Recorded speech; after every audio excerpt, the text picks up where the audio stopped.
Thank you for tuning in to TTV. I'm your host, Toya, and today is Wisdom Wednesday, where we talk about the Tao Te Ching. Okay, so this is a version I use. There's a lot of them, different ones out there. One of the reasons I talk about and present the Tao Te Ching is because it is a wealth of wisdom that can help guide you to becoming a better version of yourself. What it is it's basically proverbs, old proverbs, or wise quotes, wise sayings that have been around for almost 5,000 years. Okay, so 4,500 years has actually been around. And what is so remarkable to me about it and why I present it is because even though it's 4,500 years old or more, um, the information that's inside of it is still very relevant to today, to us today. So as far as gaining wisdom, as far as opening your eyes to look at things in a different manner or aspect, it's still relevant. Okay, and that's kind of why I go over it with you guys, because it's something that I wanted to do, so I share it with you. And today is no different. Today's version is, and although it's called a verse, it's not religious text. It's more philosophical, like, or spiritual, not religious. To me, religion is based off of, what do's and don'ts. This is not necessarily do or don't, but it's more like a guide. So that's why I say it's more philosophical than it is religious. And it does go by verses, but again, it's not religious text. Okay, so we are on verse 38, which says, distinguishing the highest from the lowest morality. That's going to be interesting. Let's see, is this just the one page? Yeah. Okay, so let's get to it. You can readily recognize the highest virtuous because it never places itself on display. You can readily recognize the lowest virtuous because it always announces itself. The highest virtue quietly serves universal needs. The lowest virtue actively strives for personal success. The highest morality serves common need. The lowest morality is self-serving. Ooh, y'all ain't gonna like this one today. True benevolence acts without intention, but when rituals go unheeded, they are enforced with rolled up sleeves. Failing the great integrity, we resort to virtuousness. Failing virtuousness, we resort to moralizing. Failing moralizing, we resort to dogma, the most superficial form of faith and loyalty, and the nourishment for confusion. Natural persons are attracted to substance rather than form, to the nutritious fruit rather than the enticing flower, to that which dwells deeply within rather than that which clings superficially to the surface. Ooh, this one talking about a lot. And this is what I mean when I say it's still relevant today. Like, we still do this stuff. Like, we still go through these things. Like, today, people that they talking about. Like, you might even be one of them people. I don't know. That's your business for you to find out. That's for your trial. But this is what I'm talking about. Like, it's still relevant in today's world. 4,500 years later, it is still relevant. So usually what I do is I'll go through and I'll break down each section, give you my opinion as far as what I think it means or what it's saying. And then I ask you, put your comments down below. Tell me what you think. Tell me what you get out of this. So we're going to start. So you can readily recognize the highest virtuousness because it never places itself on display. You can readily recognize the lowest virtuousness because it always announces itself. So you know those people, the ones that sit back and, I'm a man, or I'm a woman, I ain't got to do all this. Well, if you were a man or you were a woman, you ain't have to say it. You don't have to announce it. Your actions, your demeanor, how you talk to people, all of that is going to play the factor in person knowing who you are and what you are. Or like kids, I'm not a kid anymore. Those are the ones that's usually still acting like children, which is why they get treated like that. So that's what this one is saying, that those people who don't have to say anything. Their actions speak for them. What they do, how they carry themselves, how they present themselves, what they speak, how they speak. All of that tells you exactly who they are, so they don't have to announce it. But the people who feel like they are lacking or feeling like they're not as good as, or they're not walking in their true self or their natural self, or don't have any morals that they can go toward the virtues. They're the ones that announce everything. They got to tell you what they are. They got to tell you everything about them.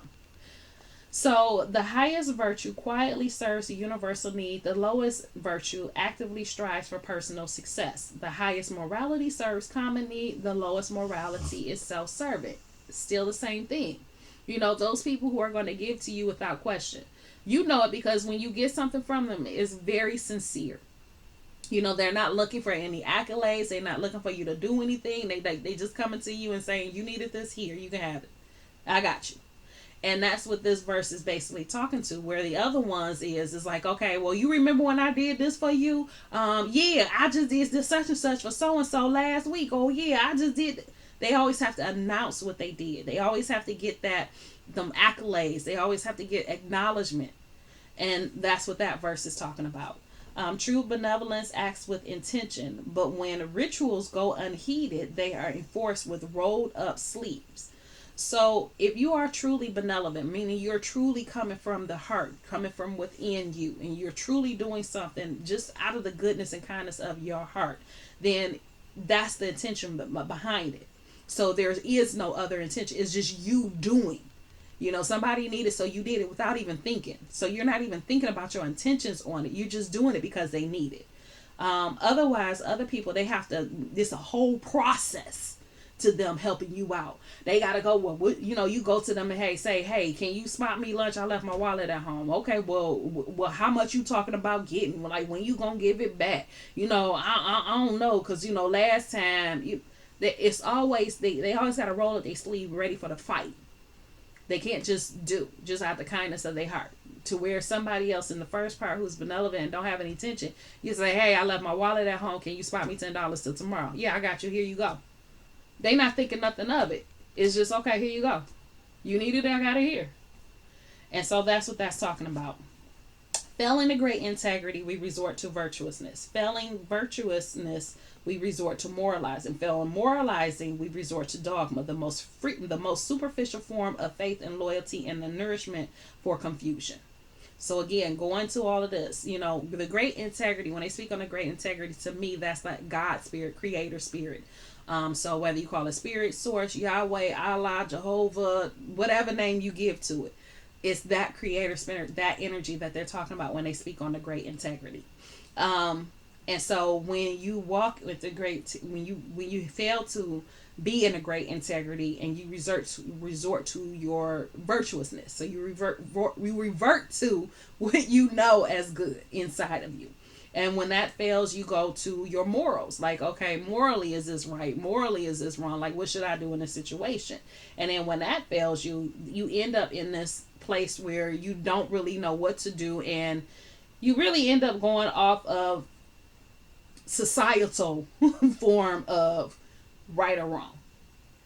Basically what it is. So it's superficial. It's not even real. It doesn't nourish anything. It's just what they say you should do. Natural persons are attracted to substance rather than form, and to the nutritious fruit rather than the enticing flower, to that which dwells deeply within rather than to that which clings superficially to the surface. So natural persons, that has new meanings for me now. Natural persons has new meaning for me since I did my mentorship with Ozma. For the consumer credit, natural person is who we are. So naturally, you're going to be attracted to substance rather than form. You're going to naturally be attracted to things that are going to nourish you rather than things that are just purity and just, entice you that way. Naturally, you're going to look inside yourself to see how you can better something, or how you can better your situation, how you can better yourself, or what's best for you. You're going to tap into them ancestral lines. You're going to look inside rather than looking at what everybody else is doing on the surface. So that's what this one is saying to me. Like, your natural person is naturally going to do certain things that are going to be a benefit to them instead of something that's just going along with everybody else, or just because it's the norm, or because they say it's the right thing to do. Who is they? That's what I want to know. Who is they? But anyway, so that's the verse for today. Like I said, distinguishing the high from the lowest morality, highest from the lowest morality. And this was, like I said, I think some people not gonna like this one. Next one is then and now, which we will do next week. If you got anything out of this, though, please like, subscribe, and share. Because if you get anything out of this, chances are someone else will as well. Check out my link down below for Young Living. If you didn't catch it yesterday, I did a video on essential oils and kind of like an intro to it. So go check that one out so you can get some additional knowledge on essential oils. Outside of that, I will see you tomorrow, and I love you. Take care.